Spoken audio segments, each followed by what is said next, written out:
Bernard Shaw once said wittingly that education is what is left in your head after you forget everything.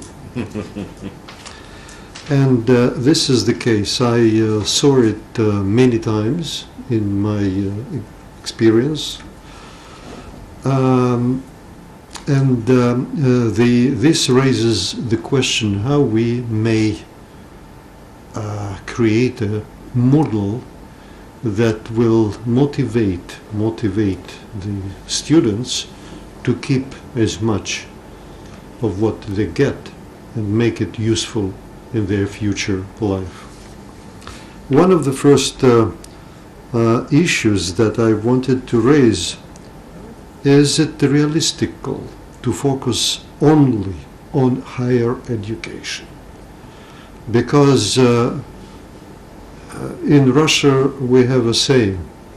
They say when you the question, when do you start upbringing your children? You know, how you call it in English, when you raising the children. And the answer is you start raising the children when the child, when it is when you can just put it not along the bench but across the bench.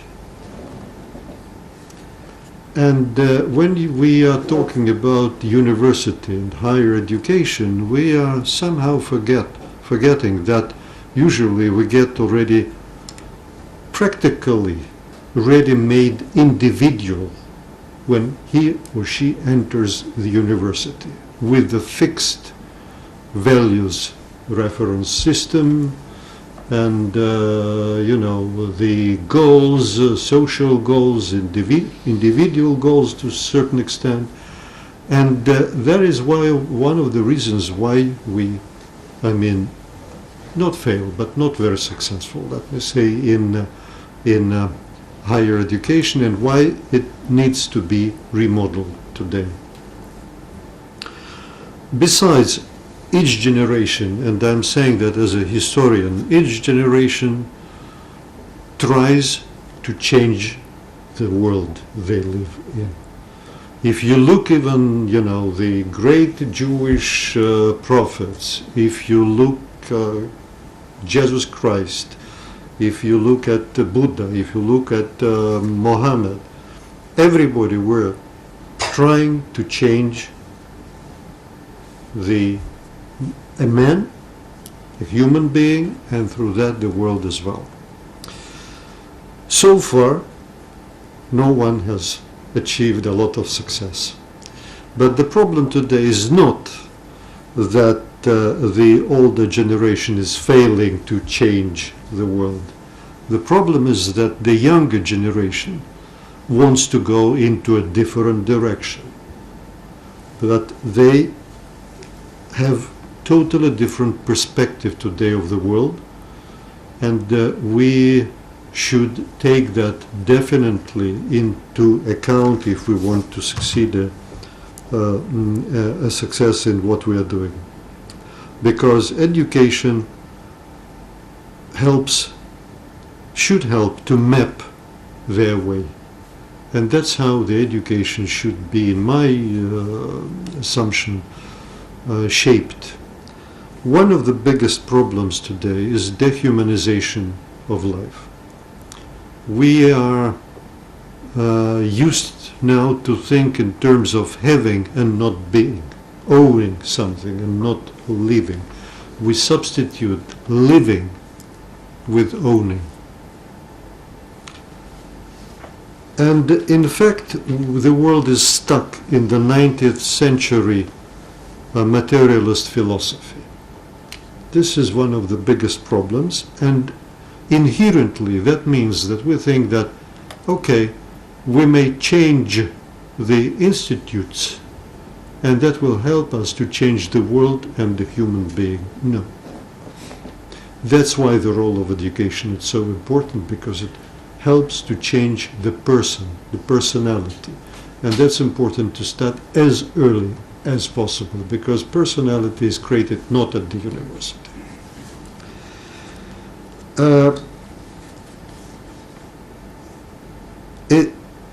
Another issue which is very important in my judgment, it's the rigidity of intellectual activity today, however strange it might seem because of all the treasures of Wikipedia and everything, but in fact all that teaches the human being to choose between 3, 4, 5 options. But in reality life is not limited to 3, 4, 5 options. We need, even if you Google something, you will have I don't know, 500,000 of answers. How to orient oneself in that if you are trained to choose between 4 options? And this rigidity, intellectual rigidity, is something that we have to fight and oppose in the new educational system if we want to succeed. Of course, we talked about values-based education, which is important because it's becoming more and more important, because the interdisciplinary approach is inevitable today. If you look at the sciences today, even 20 years ago, biologist was a biologist.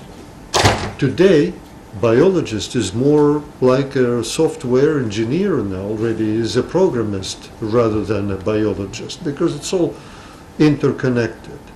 And the only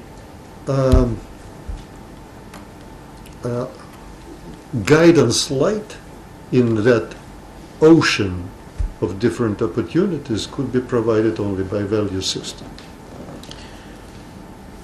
And then I think that what is very important is to subjectivize the process of teaching and learning. I would say that we should turn students from objects of teaching into subjects of learning,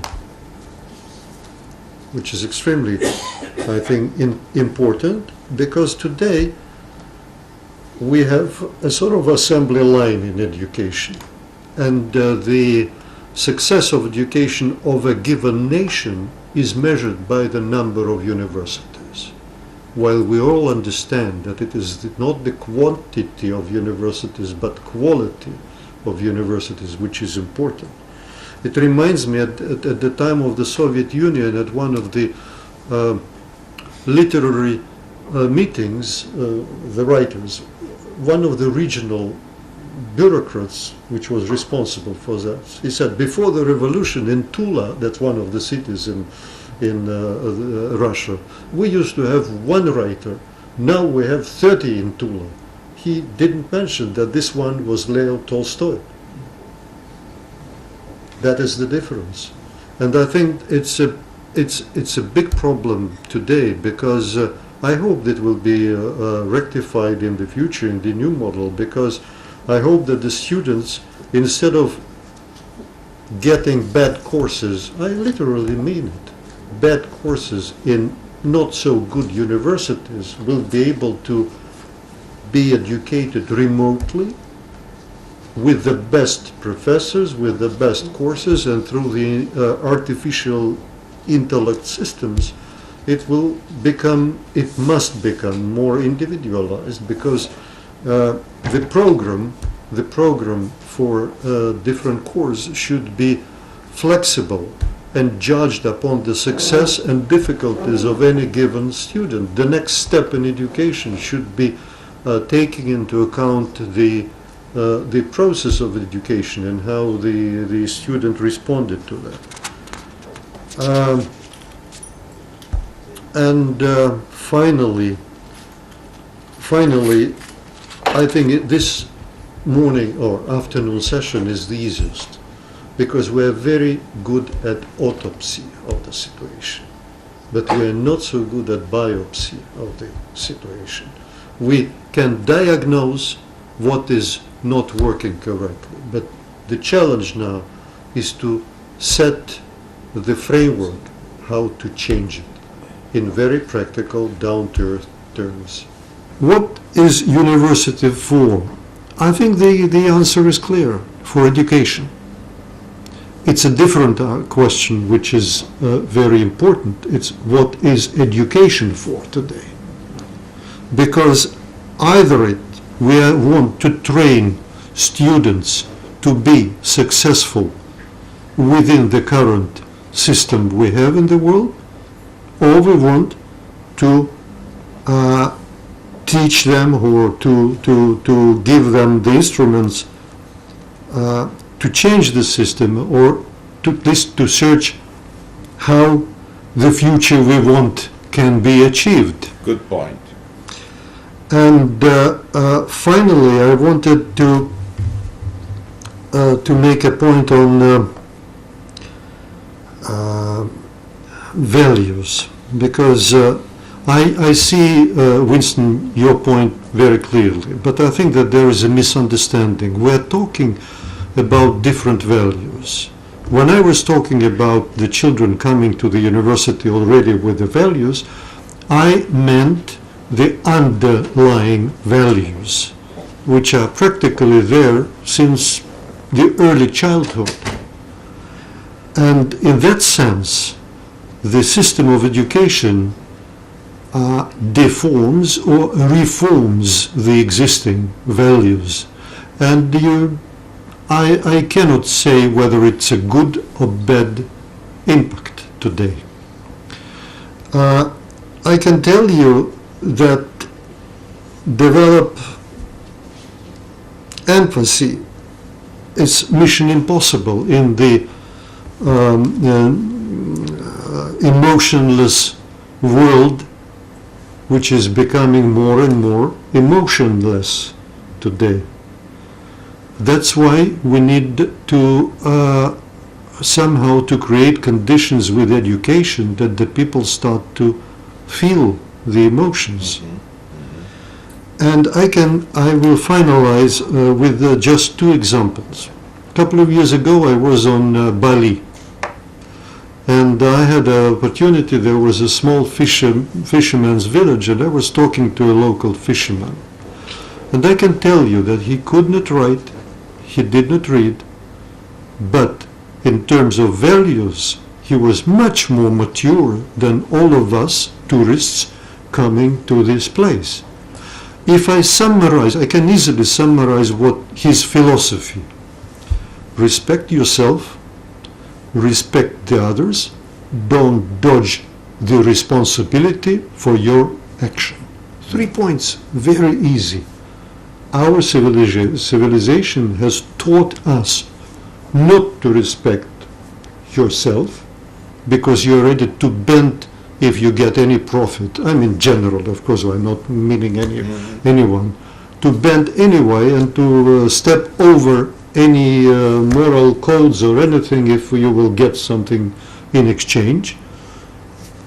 To behave others, that's out of the question already, it's clear, nobody does that.